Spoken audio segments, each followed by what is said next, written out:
Hello friends, पिछली video में हम लोगों ने देखा कि अगर आप लॉन्ग टर्म के लिए कैपिटल मार्केट से पैसे रेज़ करना चाहते हैं तो आप इंस्टीट्यूशनल फाइनेंसिंग के थ्रू किस तरह पैसे रेज़ कर सकते हैं। और आज की इस वीडियो में हम लोग देखेंगे कि अगर आप लॉन्ग टर्म के लिए पैसा रेज़ करना चाहते हैं सिक्योरिटीज़ मार्केट से, तो कॉर्पोरेट सिक्योरिटी मार्केट से आप कैसे लॉन्ग टर्म के लिए फंड्स रेज़ कर सकते हैं।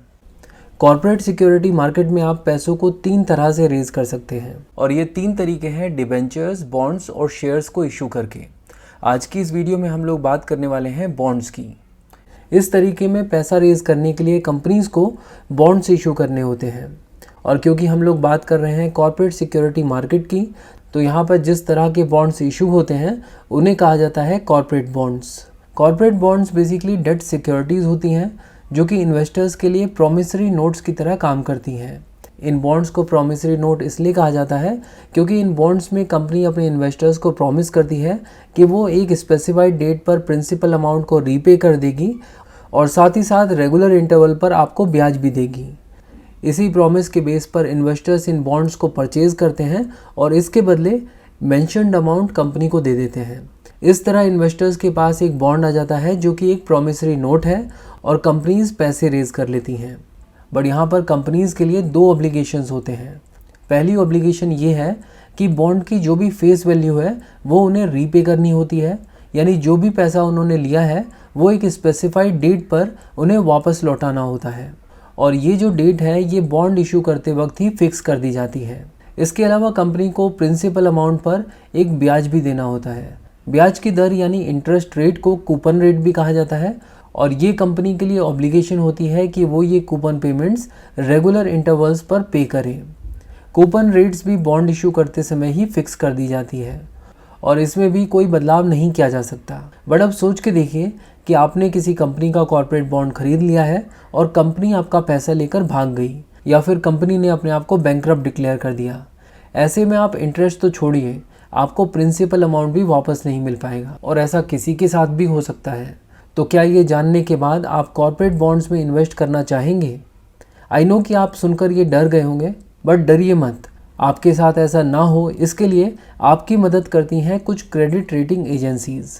क्रेडिट रेटिंग एजेंसीज़ हर एक कंपनी की क्रेडिट वर्दीनेस को एसेस करती हैं और उसके बेस पर उनके द्वारा इशू किए गए कॉर्पोरेट बॉन्ड्स को रेट करती हैं।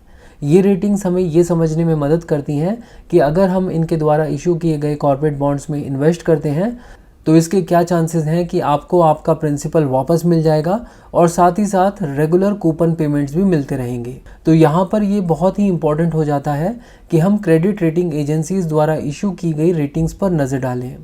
एक्चुअली हर एक क्रेडिट रेटिंग एजेंसीज़ का रेटिंग स्केल एक दूसरे से काफ़ी अलग होता है, बट इससे ज़्यादा फ़र्क नहीं पड़ता कि रेटिंग्स का नाम क्या है। अल्टीमेटली हमें ये देखना होता है कि कॉर्पोरेट बॉन्ड टॉप रेटेड है या नहीं। इन्हीं रेटिंग्स की मदद से इन्वेस्टर्स एक इन्फॉर्म्ड डिसीजन ले सकते हैं, क्योंकि अब वो ये जानते हैं कि अगर वो इस कंपनी के कॉर्पोरेट बॉन्ड में इन्वेस्ट करेंगे तो क्या चांसेस हैं कि कंपनी डिफ़ॉल्ट नहीं करेगी। तो इस तरह एज एन इन्वेस्टर आप अपने रिस्क को मिनिमाइज़ कर सकते हैं।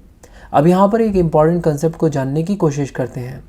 तो जैसा कि हमने कहा कि जब भी आप किसी कंपनी के कॉर्पोरेट बॉन्ड को खरीदते हैं तो कंपनी आपको रेगुलर इंटरवल्स पर कूपन पेमेंट्स करती है। बट अगर आप इस कॉर्पोरेट बॉन्ड को किसी दूसरे इन्वेस्टर को बेच दें तो आगे की कूपन पेमेंट्स आपको नहीं बल्कि उस इंसान को मिलेगी या उस इन्वेस्टर को मिलेगी जिसके पास ये कॉर्पोरेट बॉन्ड है, और ये कूपन पेमेंट्स डायरेक्टली कंपनी ही उस इन्वेस्टर को करेगी। और इसी वीडियो की शुरुआत में हम लोगों ने देखा था कि कूपन पेमेंट एक फिक्स्ड पेमेंट है जो कि कूपन रेट और फेस वैल्यू के बेस पर डिपेंडेंट होती है और कॉर्पोरेट बॉन्ड इशू करते समय फिक्स कर दी जाती है। बट सोच के देखिए कि जब एक इन्वेस्टर किसी दूसरे इन्वेस्टर को बॉन्ड बेचता है तो बॉन्ड की इस खरीद फरोख्त में डिमांड एंड सप्लाई फैक्टर्स की वजह से बॉन्ड्स महंगे और सस्ते दामों पर बेचे और ख़रीदे जाते होंगे। यानी बॉन्ड्स की जो वैल्यू है वो ऊपर नीचे होती रहती होगी और हर एक इन्वेस्टर इस बॉन्ड को अलग अलग प्राइसेस पर ख़रीद रहा होगा। बट कूपन पेमेंट तो फिक्स्ड है।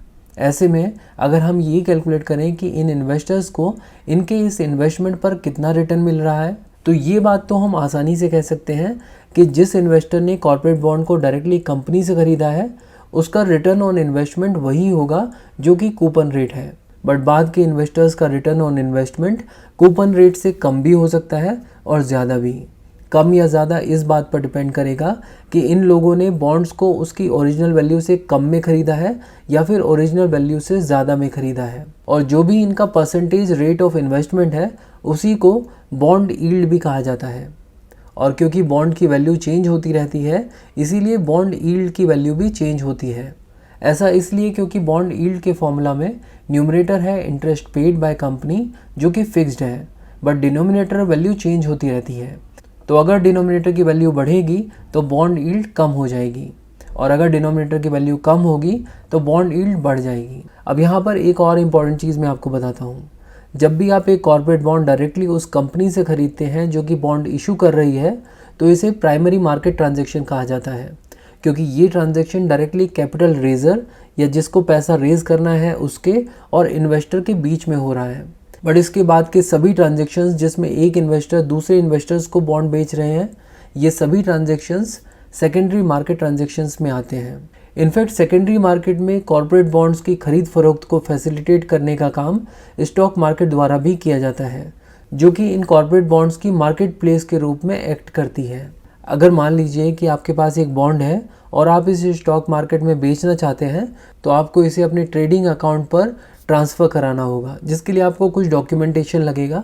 डॉक्यूमेंटेशन को फिनिश करने के बाद जब कॉर्पोरेट बॉन्ड आपके ट्रेडिंग अकाउंट पर देखने लग जाए तो आप उसके अगेंस्ट सेल ऑर्डर डाल सकते हैं। इसी तरह अगर कोई अपना बॉन्ड बेच रहा है तो आप उसको भी स्टॉक मार्केट पर बाय कर सकते हैं। वैसे इंडिया में कॉर्पोरेट बॉन्ड्स की जो मार्केट है वो अभी बहुत ही छोटी है और कॉर्पोरेट बॉन्ड्स की ट्रेडिंग स्टॉक मार्केट पर ना के बराबर होती है। तो ये थी डिटेल्स कॉर्पोरेट बॉन्ड्स की। इंडियन हिस्ट्री, इंडियन पॉलिटी और इंडियन इकोनॉमी को डिटेल में कवर करने के लिए बुक्सतावा की प्लेलिस्ट को फॉलो कीजिए, लिंक डिस्क्रिप्शन में है। Thank you so much for watching and supporting बुक्सतावा।